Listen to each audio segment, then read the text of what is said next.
Hi dears, എല്ലാവർക്കും keep it ടേസ്റ്റിൻ്റെ മറ്റൊരു വീഡിയോയിലേക്ക് സ്വാഗതം. ഇന്ന് നമ്മൾ ഉണ്ടാക്കാൻ പോകുന്നത് ഒരു അടിപൊളി വിഭവമാണ്. നല്ല ടേസ്റ്റുള്ള കുറഞ്ഞ ചേരുവകൾ കൊണ്ട് നമുക്കൊരു പാൽ കൊഴുക്കട്ട ഉണ്ടാക്കാം.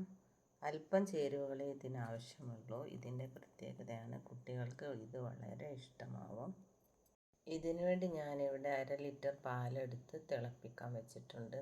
ഇത് തിളച്ചതിന് ശേഷം ഇതിലേക്ക് കുറച്ച് ഉപ്പിട്ട് നമുക്ക് എടുത്തു വെച്ച അരിപ്പൊടി വറുത്തതാണ് ഞാനിവിടെ എടുത്തിട്ടുള്ളത്. ഇതിലേക്ക് ചേർത്ത് ഇളക്കാം. പത്തിരി ഉണ്ടാക്കുന്നത് പോലെ തന്നെ ഇത് നമ്മൾ ഇനി കുഴച്ചെടുക്കണം.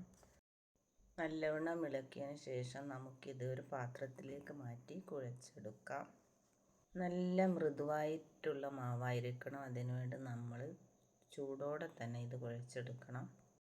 വെള്ളം ആവശ്യമുണ്ടെങ്കിൽ കുറച്ചുകൂടി ചേർത്ത് കൊടുത്ത് നമ്മൾ ഇതൊന്ന് ഉരുട്ടി നല്ല രീതിയിൽ മൃദുവായിട്ടൊന്ന് കുഴച്ചെടുക്കാം. കുറഞ്ഞ ചേരുവകളിൽ നല്ല രുചിയോടെ കിട്ടുന്ന ഒരു വിഭവമാണിത്. കുട്ടികൾക്കൊക്കെ വളരെ ഇഷ്ടമായ ഈ വിഭവം എല്ലാവരും ഒന്ന് ഉണ്ടാക്കി നോക്കണേ. ഇനി ഈ മാവിനെ നമുക്ക് ചെറിയ ചെറിയ ഉരുളകളാക്കാം. ഏതാണ്ട് നെല്ലിക്ക വലിപ്പത്തിലുള്ള ഉരുളകൾ ആയിരിക്കണം. ഇത് മുഴുവൻ ഇങ്ങനെ ഉരുളകളാക്കി എടുക്കണം. എന്നും പറയുന്നത് പോലെ തന്നെ ഈ വീഡിയോ നിങ്ങൾക്ക് ഇഷ്ടമായെങ്കിൽ ലൈക്ക് ചെയ്യാനും ഷെയർ ചെയ്യാനും മറക്കരുത്. കൂടാതെ സബ്സ്ക്രൈബ് ചെയ്യാതെ ആരെങ്കിലും കാണുന്നുണ്ടെങ്കിൽ ഒന്ന് സബ്സ്ക്രൈബ് ചെയ്യാനും ഫോളോ ചെയ്യാനും മറക്കരുത്. പണ്ട് മുതലേ ഉണ്ടാക്കുന്ന ഒരു നാടൻ വിഭവമാണ് ഇത്. ഇതിലേക്ക് നാം അരിപ്പൊടി, പാല്, തേങ്ങാപ്പാൽ, മിൽക്ക് മെയ്ഡ് എന്നിവ മാത്രമേ ചേർക്കുന്നുള്ളൂ. വളരെ രുചിയുള്ള ഈ പലഹാരം എല്ലാ കുട്ടികൾക്കും ആവശ്യമാണ്. ഇതെല്ലാം ഇങ്ങനെ നെല്ലിക്ക വലിപ്പത്തിലാക്കി കഴിഞ്ഞു. ഇനി നമുക്ക് ഇത് പാലിൽ വേവിക്കാം. അതിനുവേണ്ടി ഞാനിവിടെ 1/2 ലിറ്റർ പാലെടുത്ത് തിളക്കാൻ വെച്ചിട്ടുണ്ട്. ഇത് വേവിക്കുന്നത് പാലിലാണ്. തിള വന്നതിന് ശേഷം നമുക്കിതിലേക്ക് ആവശ്യമായ പഞ്ചസാര ചേർക്കാം. അതിനു പകരം ശർക്കര ചേർത്താലും മതിയാകും. അടിയിൽ പിടിക്കാതിരിക്കാൻ നമുക്ക് ഇത് ഇളക്കിക്കൊണ്ടിരിക്കാം. തേങ്ങ ചിരവി കുറച്ച് തേങ്ങാപ്പാൽ എടുക്കേണ്ടതുണ്ട്. ഞാൻ അത് ആദ്യമേ എടുത്തു വെച്ചിട്ടുണ്ട്. ഇത് നല്ലവണ്ണം തിളച്ചു വന്നിട്ടുണ്ട്. നമുക്കിതിലേക്ക് നമ്മൾ ഉണ്ടാക്കി വെച്ച ഉരുളകൾ ഇതിലേക്ക് ഇടാം. ഉരുളകളൊക്കെ നല്ലവണ്ണം ഇതിൽ കിടന്ന് വേവാവട്ടെ.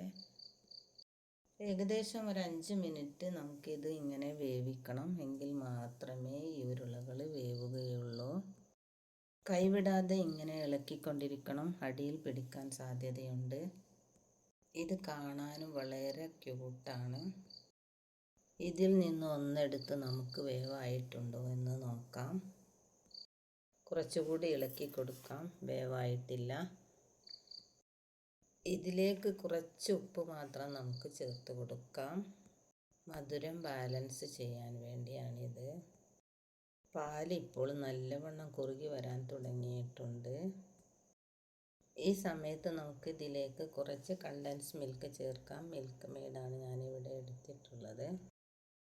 മിൽക്ക് മെയ്ഡും തേങ്ങാപ്പാലും ചേർത്താൽ അധികം തിളക്കാൻ അധികം വെക്കരുത്. വേഗം തന്നെ ഇറക്കി വെക്കണം. ഇപ്പോൾ ഇതൊന്നുകൂടി കട്ടിയായിട്ടുണ്ട്. നമുക്കിതിലേക്ക് തേങ്ങാപ്പാൽ എടുത്തു വെച്ചത് ചേർക്കാം. ഇതിൽ നാം വെളിച്ചെണ്ണയോ നെയ്യോ ഒന്നും ഉപയോഗിക്കുന്നില്ല. പാലും തേങ്ങാപ്പാലും അരിപ്പൊടിയും മാത്രമേ ഇതിൽ ചേർക്കുന്നുള്ളൂ. നമ്മുടെ പാൽ കൊഴുക്കട്ട ഇതാ തയ്യാറായി കഴിഞ്ഞു. നമുക്കിതൊരു പാത്രത്തിലേക്ക് മാറ്റി കഴിക്കാം. ഇത് ഫ്രിഡ്ജിൽ വെച്ച് തണുപ്പിച്ച് ഒരു ഡെസേർട്ടായിട്ട് നമുക്ക് കഴിക്കാം. നമ്മുടെ വീഡിയോ വൈൻഡപ്പ് ചെയ്യാൻ സമയമായി. എല്ലാവർക്കും താങ്ക് യു.